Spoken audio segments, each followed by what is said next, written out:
पूरी दुनिया में आपने भगवान शिव को हमेशा नंदी की सवारी करते देखा होगा, लेकिन भारत में एक ऐसी जगह है जहां महादेव नंदी पर नहीं बल्कि एक मेंढक की पीठ पर सवार हैं। इतना ही नहीं, यहाँ नंदी बैठे हुए नहीं बल्कि अपने प्रभु को देखने के लिए खड़े हैं। कहते हैं इस मेंढक मंदिर में मांगी गई मुराद कभी खाली नहीं जाती। लेकिन आखिर एक राजा को मेंढक का मंदिर क्यों बनाना पड़ा?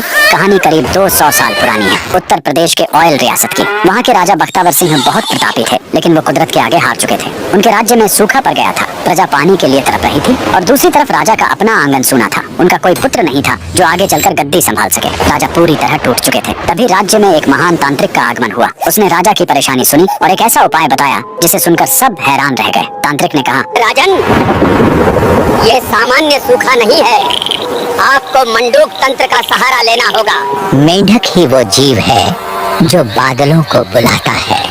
आपको एक ऐसा मंदिर बनवाना होगा जो मेंढक की पीठ पर टिका हो।